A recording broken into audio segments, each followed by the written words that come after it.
My name is Nosim Nasirian. I'm a photographer. I've been a model for the longest time. I also have a modeling academy where I train and mentor young girls. I actually scout, train, and create modeling portfolios for models. Then we work together to get modeling placements. So yes, beside that, of course, I went to Daystar University where I studied international relations, and I've been on and off studying diplomacy and international security at Daystar University. So I opened my studio in 2020 January, just before COVID. And of course, during that year, it was tough.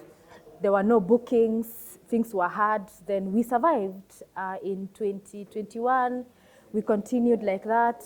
So what really helped me is modeling, because I've been a model for like 10 years now. So I was at least getting bookings from models. They'll come to the studio. That time the studio was in my house actually. So I hadn't really gotten a space downstairs or a shop. So models used to come to my house. I trained them, scout, do everything that I've just explained. So that was 2021. 2022, I got a shop, a studio space outside my house, which was nice. Then now I started getting bookings where I do passports, I get events once in a while, I get walk-in clients. I've really grown on the job, I must say, and I've learned a lot, because I didn't study photography in school. It's something I've had to learn, to where I am today.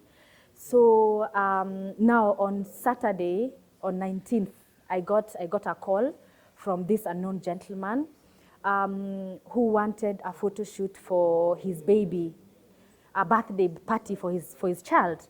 So we talked about the payment, we agreed, and he didn't bargain actually. He was okay with everything I was telling him. We concluded at around 11, he called, around 10 something, he called PM, he called back again, that is on Saturday still. He called back and told me, oh, by the way, the birthday party is in Ruaka at my baby mama's place. So I was like, okay, that's actually something nice. It's a nice gesture. He wants to do a birthday party for his son in Ruaka at his baby mama's place. So I was all excited about it. I told him, if it's in Ruaka, it's far from where the studio is. My studio is called Picture Style Studios, and it's located in Jamhuri, right at the shopping center. So I told him Ruaka is very far from where I stay, so you'll have to cater for transportation. He was like, okay, he was okay with it. Oh, then there's something he told me. He told me, when he called me, he said, don't carry the lights, just carry the cameras. By the lights, he meant don't carry those big Godox, don't carry the big lights. So I was like, okay, if the light is good, then that means, I'm sorted.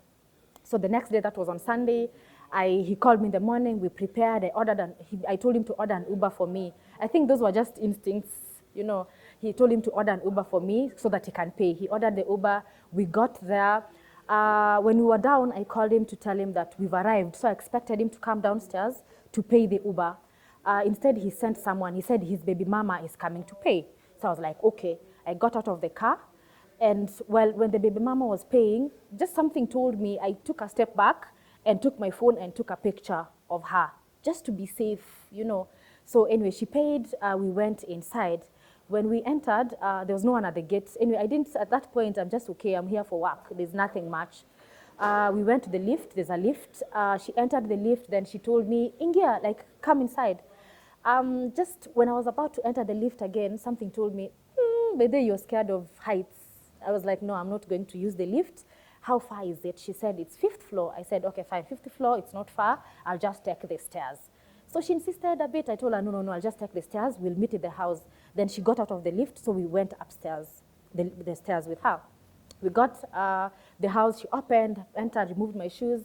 Then when I was inside, I saw 3 balloons just at the bulb, the lights. They had a nice lamp, there were nice lights. 2 bulbs hung there, 2 balloons. Then near the TV, there were other 2. They were strategically placed, and I was like, this is a birthday for a 5-6-year-old.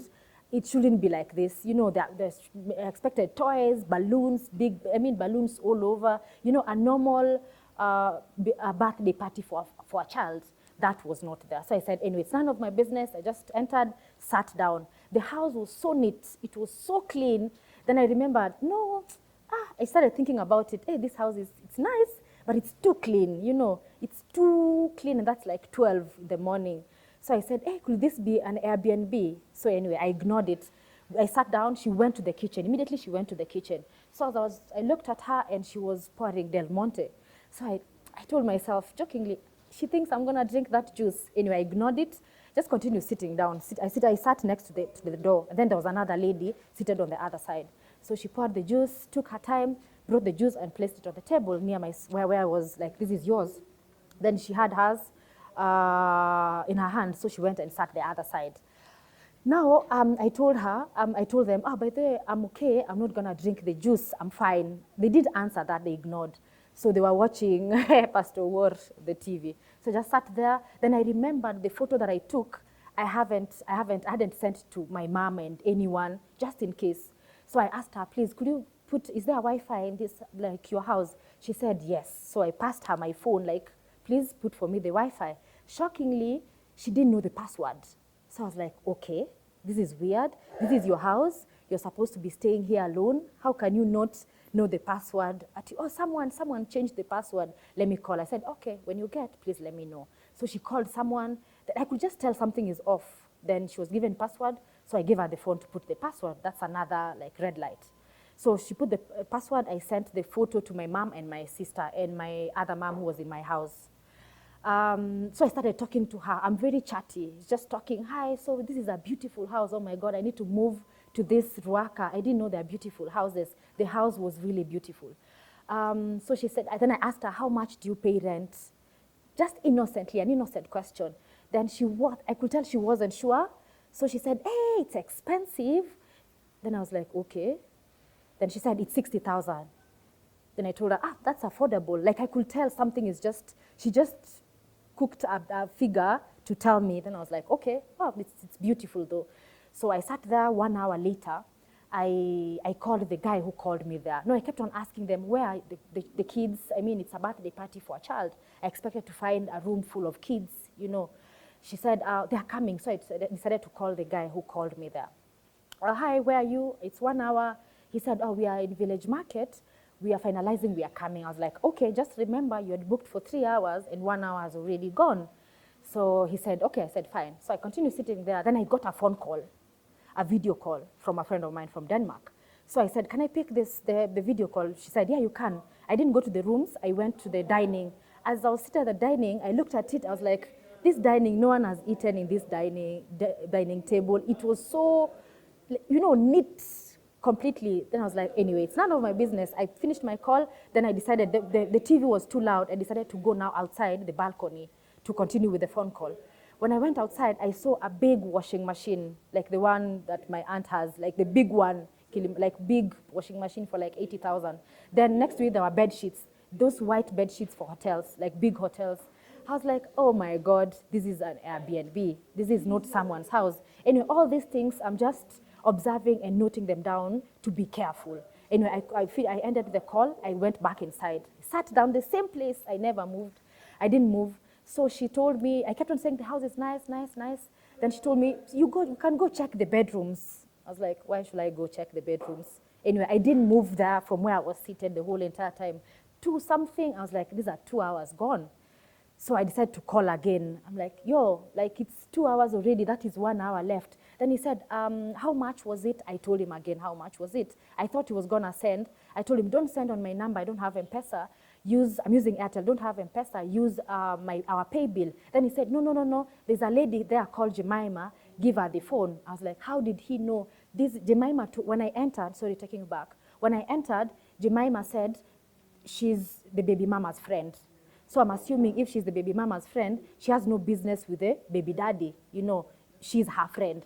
So I was like, why will he request to speak to Jemima and not the baby mama? So I was like, not my business. I passed the phone over to Jemima. They talked.